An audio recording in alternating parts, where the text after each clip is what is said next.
રાજકોટ અગ્નિકાંડને લઈને સત્તાવાર ફરિયાદ નોંધાઈ છે। ગેમ ઝોનના માલિક યુવરાજસિંહ સોલંકી સામે ફરિયાદ દાખલ કરવામાં આવી છે। ધવલ ઠક્કર, અશોક જાડેજા સામે પણ ફરિયાદ દાખલ કરાઈ છે। આ સિવાય કિરીટસિંહ જાડેજા, પ્રકાશચંદ હિરન સામે ફરિયાદ નોંધવામાં આવી છે। રાહુલ રાઠોડ સહિત 7 લોકો સામે ગુનો નોંધાયો છે અને તેમાં કલમ 304, 308, 337 હેઠળ ફરિયાદ દાખલ થઈ છે। કલમ 338 અને 114ની હેઠળ પણ ફરિયાદ દાખલ કરવામાં આવી છે। હવે આ ઘટનાથી ઝડપથી ગુનાની તપાસ પૂર્ણ કરીને ચાર્જશીટ ફાઇલ કરવામાં આવશે। ગેમિંગ ઝોનને નવેમ્બર 2023માં લાયસન્સ આપવામાં આવ્યું હતું।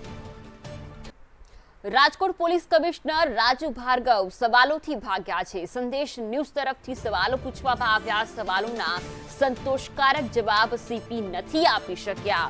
રાજુ ભાર્ગવે માત્ર નામ પૂરતી જ પ્રેસ કોન્ફરન્સ કરી હોય તેવા દ્રશ્યો જોવા મળ્યા અને આરોપીઓનો પક્ષ મૂકવા આવ્યા હોય તેવી રીતે પ્રેસ કોન્ફરન્સ કરીને ચાલતી પકડી।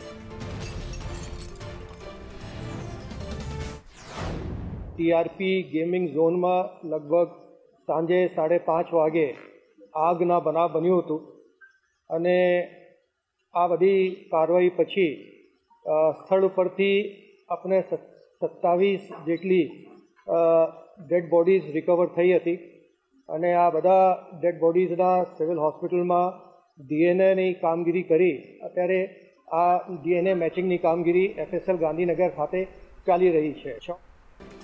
તો આ તમામ લોકો જવાબદાર છે રાજકોટની આ ઘટનાના, કારણ કે જો તંત્ર જાગ્યું હોત, આ પહેલા કામગીરી કરવામાં આવી હોત તો આ પ્રકારની ઘટના બનતા ટળી ગઈ હોત। કારણ કે આ ગેમ ઝોનની અંદર મોટી સંખ્યામાં ભૂલકાઓ સહિત વાલીઓ પહોંચ્યા હતા અને કોઈ પણ પ્રકારની સેફટી ન હતી। ત્યારે જવાબદારો આ ચક્રવ્યૂહમાં આપ જોઈ રહ્યા છો, રાજકોટ મ્યુનિસિપલ કોર્પોરેશન હોય, ફાયર વિભાગ હોય, મ્યુનિસિપલ કમિશનર હોય, પોલીસ કમિશનર હોય કે પછી ગુજરાતની સરકાર, કારણ કે સરકાર તંત્ર વારંવાર આવી ઘટનાઓ બાદ જાગે છે અને તેમ છતાં પણ અન્ય શહેરમાં આવી જ ઘટના બને છે। સુરત તક્ષશિલા કાંડ, ત્યારબાદ રાજ્યની સરકાર હરકતમાં આવી હતી। ફાયર સેફટીને લઈને અનેક પ્રકારે કામગીરી કરવામાં આવી, પરંતુ ત્યારબાદની સ્થિતિ એવી જ રહી।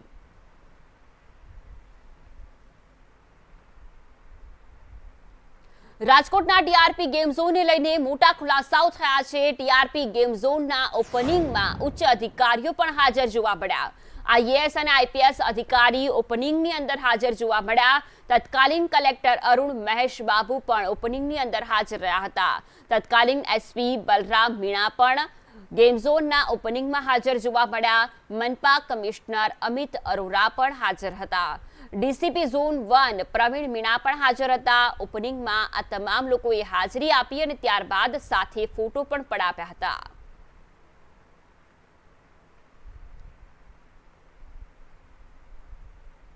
અગ્નિકાંડમાં ગુમ થયેલાના પરિવારજનોએ વેદના વ્યક્ત કરી છે। જે જવાબદારો છે તેને હું નહીં છોડું તેવું પરિવારજનો કહી રહ્યા છે। જામીન ઉપર છૂટી જશે તો હું તેને મારી નાખીશ। આ આક્રંદ, આ રોષ છે પરિવારજનોનો। મારી માંગણી છે કે સરકાર એને કાં તો ફાંસીની સજા દે, બરોબર છે, અને કોઈ પણ રીતનો આમાં કોઈ એડવોકેટ ભાઈઓ છે એ કોઈ આનો કેસ ન લડે, નો હાઈકોર્ટમાં કે નો સુપ્રીમમાં કે નો અહીંયા। જો કોઈને પૈસાથી જ કેસ લડવો હોય તો જે એની ફી થતી હોય નથી, 2 લાખ રૂપિયા હું મારા પોતાના વધારે આપીશ।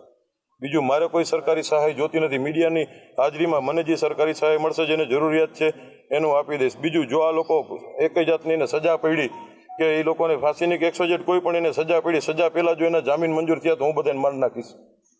મારે આગળ પાછળ કાંઈ છે નહીં। હવે હતું એ મારું વયું ગયું છે। હવે આને તમે ધમકી સમજો તો છૂટશે, મીડિયાને જે રીતના છાપવું એવી રીતના છૂટ।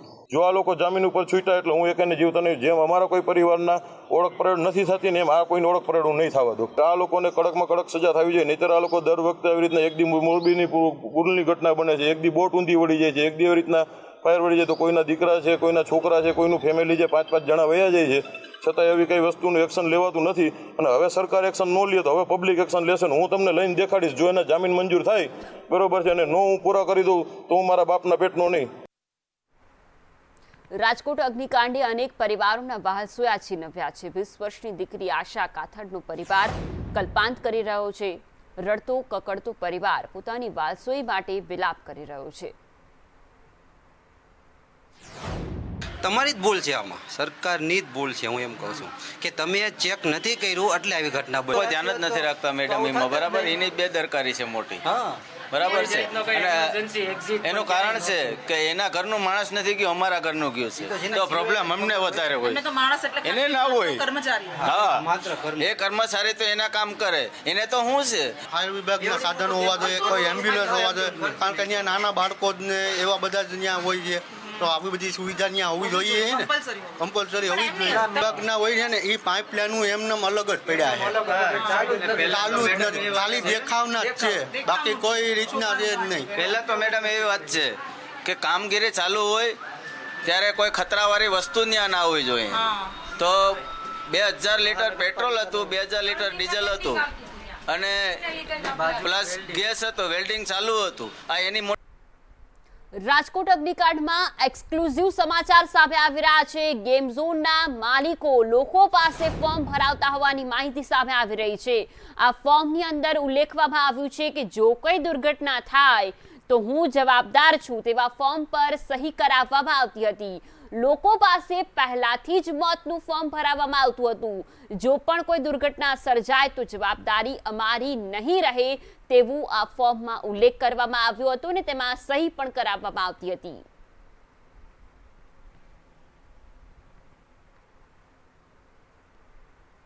ટીઆરપી ગેમ ઝોનમાં આગનું સામાન પહેલાથી જ હતું અને એક પછી એક સામાન પણ મળી આવ્યા છે. સમારકામ ચાલી રહ્યું હતું એક તરફ અને 5 કેમિકલના ડ્રમ મળી આવ્યા છે અને આ ડ્રમની અંદર કેટલાક પ્રમાણમાં સોલ્વન્ટ મિશ્રિત કરવામાં આવ્યું હતું. આ સાથે ટર્પેન્ટાઇન પણ મળી આવ્યું છે. આ તમામ એવા કેમિકલ છે જે તરત જ આગ પકડી શકે છે. અત્યારે જે અહીંયા ગેમ્સ ઝોન નહીં કહું પરંતુ ડેડ ઝોન કહીશ, અહીંયા ડેડ ઝોન છે તેના ગોડાઉનમાં અત્યારે અમે પહોંચ્યા છીએ અને ત્યાં અત્યારે ચેક કરવામાં આવ્યું તો આ બેરલો જે જોઈ રહ્યા છો તે અત્યારે ઇથાઇલ એસિટેટના બેરલો છે કે જે તરત જ આગ જે છે તે પકડી લેતા હોય છે. આ બેરલો ઉપર ક્યાંય અત્યારે સ્ટીકરો જે છે તે પણ કાઢી નાખવાનો પ્રયાસ કરવામાં આવ્યો છે અને હરિયાણાથી આ બેનરો મંગાવવામાં આવ્યા હોય તેવું સ્પષ્ટ દેખાય છે. હું તમને નામ પણ બતાવીશ કે ઇથાઇલ એસિટેટની આ 195 kgનું એક બેરલ છે. આવા 7 થી 8 બેરલો છે એટલે કે 2000 લીટર જેટલો સામાન જે છે તે અત્યારે અહીંયા પડ્યો છે. આપ જે પ્રકારે દ્રશ્યો જોઈ રહ્યા છો અહીંયા સ્ટીકરો જે છે તે પણ ઉખેડી નાખવામાં આવ્યા છે. ક્યાંક ને ક્યાંક અહીંયા મોતનો સામાન જે છે તે એક બાદ એક સામે આવી રહ્યો છે. પેટ્રોલ આપણને મળી આવ્યું હતું, ડીઝલ જે છે તે 2000 લીટર મળી આવ્યું હતું અને હવે ત્યારબાદ દ્રશ્યો બતાવીશ. આ તેમનું ગોડાઉન છે કે જ્યાં કામગીરી કરી રહ્યા હતા ત્યાં અત્યારે આ ગોડાઉનની અંદર આ પ્રકારનું કેમિકલ જે છે તે મળી આવ્યું છે. બીજા પણ દ્રશ્યો આપને બતાવીશ. હાઇડ્રોજન પેરોક્સાઇડની આ આખી કેન જે છે તે પણ જોવા મળી રહી છે. એટલે આ તમામ કેમિકલ જે છે તે મોતનો સામાન જે છે તે કહી શકાય. ઇથેલિલ એસિટેટ નામનો આ જે સામાન જે છે તે ક્યાંક ને ક્યાંક એટલો ભયાનક હોય છે કે જે ફ્લેમ્ડ એટલે કે આગ જે છે તે તરત પકડી લેતી હોય છે. ને અહીંયા મોતનો વધુ એક સામાન જે છે તે મળી આવ્યો છે. સૌપ્રથમ જે કહી શકાય કે પેટ્રોલ મળ્યું હતું 1500 લીટર, ત્યારબાદ 2000 લીટર જેટલું જે છે ડીઝલ મળી આવ્યું ને હવે વધુ ડ્રમ જે છે તે ઇથેલ એસિટેટના મળી આવ્યા છે અને તે મોતના સામાનના છે. અહીંયા શું કરવામાં આવતા હતા તે પણ એક મોટો પ્રશ્ન થઈ રહ્યો છે. અહીંયાથી તમામ સ્ટીકરો ઉખેડી નાખવામાં આવ્યા છે અને હરિયાણાથી આ 2 નંબરની અંદર મગાવવામાં આવતા હોય તેવી આશંકા સેવાઈ રહી છે. કેમેરા પર્સન ચેતન સાથે મયુર સરવૈયા, સંદેશ ન્યૂઝ, રાજકોટ. તો રાજકોટની આ ઘટનાની કરુણાંતિકા બાદ ભાજપ હોય કે કોંગ્રેસ તમામ નેતાઓની પ્રતિક્રિયા સામે આવી રહી છે. આ તરફ રામેશ્વર ગિરી બાપુની પણ પ્રતિક્રિયા સામે આવી. જે પ્રકારે રાજ્ય સરકારે ખાસ કરીને મુખ્યમંત્રી શ્રી ભૂપેન્દ્રભાઈ પટેલે સમગ્ર ઘટનાની જાણકારી મેળવીને પોતે તપાસ કરવા માટેની સરકાર કાયદો બનાવે છે, કાયદાની અમલવારી કરવાની પણ સરકારની જવાબદારી હોય છે.